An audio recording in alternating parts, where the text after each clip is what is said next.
নমস্কার বন্ধুরা, তনুশ্রী হোমস কিচেনে আপনাদের সকলকে স্বাগত। চলে এসেছি আবারও একটি নতুন রেসিপির ভিডিও নিয়ে। আজ আপনাদের সাথে শেয়ার করব পেঁপে ও আলু দিয়ে দুর্দান্ত স্বাদের একটা মাছের ঝোলের রেসিপি নিয়ে। বন্ধুরা, ভিডিওটি শুরু করার আগে আমার এই চ্যানেলটি যদি সাবস্ক্রাইব করা না থাকে সাবস্ক্রাইব করে নেওয়ার অনুরোধ রইল। তার সাথে পাশে থাকা বেল আইকনটি প্রেস করে নেবেন, যাতে আমার চ্যানেলে আসা প্রত্যেকটি ভিডিওর নোটিফিকেশন সবার আগে আপনাদের কাছে পৌঁছে যায়।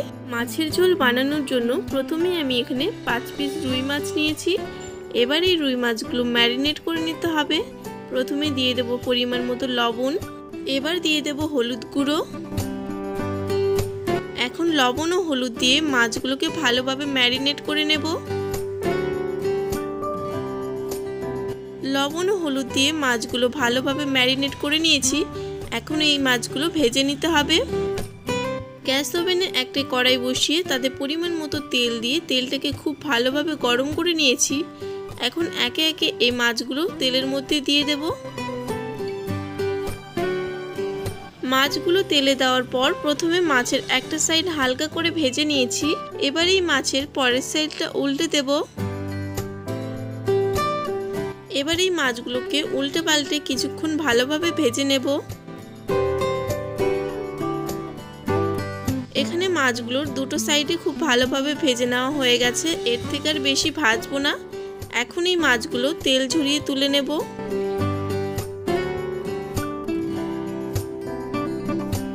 মাছ ভাজা তেল থেকে আমি কিছুটা তেল কমিয়ে এখন এই তেলের মধ্যে দিয়ে দেব দুটো তেজপাতা, এরপর দিয়ে দেব কিছুটা কালো জিরে আর দিয়ে দেব সামান্য 5 ফোড়ন। এবার এই সব কিছুকে 10-15 সেকেন্ড ভালোভাবে ভেজে নেব।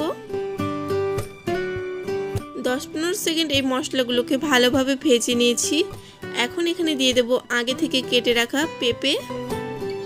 আর এখানে পেঁপেগুলোকে আমি এরকম লম্বা লম্বা করে কেটে নিয়েছি। আপনারা নিজেদের পছন্দ মতো পেঁপেগুলোকে কেটে নেবেন। পেঁপেগুলো তেলে দেওয়ার পর এখন প্রথমে 10-15 সেকেন্ডের মতো সময় নিয়ে এই পেঁপেগুলোকে ভেজে নেব। পেঁপেগুলোকে হালকা করে ভেজে নিয়েছি। এখন এখানে দিয়ে দেব কেটে রাখা আলু। আলুগুলোকেও আমি এভাবে লম্বা লম্বা করে কেটে নিয়েছি। এবার এখানে দিয়ে দেব সামান্য পরিমাণে হলুদ গুঁড়ো আর দিয়ে দেব সামান্য পরিমাণে লবণ। এবার লবণ ও হলুদ দিয়ে এই সবজিগুলোকে 2 থেকে 3 মিনিটের মতো সময় নিয়ে ভেজে নেব।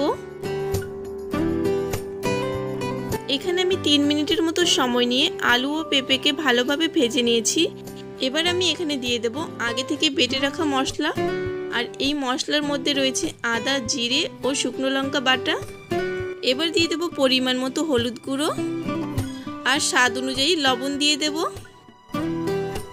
এখন আলু ও পেঁপের সঙ্গে মশলাটা ভালোভাবে মিশিয়ে নিয়ে তারপর 5 থেকে 6 মিনিটের মতো সময় নিয়ে সব কিছুকে ভালোভাবে কষিয়ে নেব।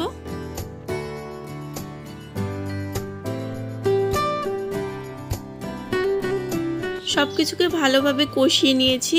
আর দেখুন বন্ধুরা, এই মশলা থেকে এখন তেল ছাড়তে শুরু করেছে। এখন এখানে দিয়ে দেব পরিমাণ মতো জল। এবার গ্যাসের আঁচটা মিডিয়াম আঁচে রেখে সব কিছু ভালোভাবে মিশিয়ে নিয়ে ঢাকা দিয়ে রেখে দেব 5 মিনিটের জন্য। 5 মিনিট পর ঢাকা খুলে এখন এখানে ভেজে রাখা মাছগুলো দিয়ে দেব। এখন মাছগুলো দিয়ে দেওয়ার পর আবারও 5 মিনিটের জন্য ঢাকা দিয়ে রান্না করে নেব। আবারও ফিরে এলাম 5 মিনিট পর। এখন দেখুন বন্ধুরা, এই পেঁপেগুলো কিন্তু খুব ভালোভাবে সেদ্ধ হয়ে গেছে আর আলুটাও খুব ভালোভাবে সেদ্ধ হয়ে গেছে। এবার এখানে আমি দিয়ে দেব পরিমাণ মতো গরম মশলা। এবার এই গরম মশলাটা ভালোভাবে মিশিয়ে নিলেই তৈরি হয়ে গেল পেঁপে ও আলু দিয়ে দুর্দান্ত স্বাদের রুই মাছের ঝোল। এখন গরম গরম ভাতের সাথে এই দারুণ স্বাদের রুই মাছের ঝোলটা পরিবেশন করার জন্য একদম তৈরি।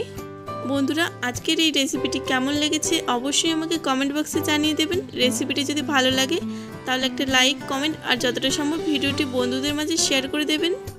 ভিডিওটি শেষ পর্যন্ত দেখার জন্য সকলকে অসংখ্য ধন্যবাদ। সবাই ভালো থাকবেন, সুস্থ থাকবেন।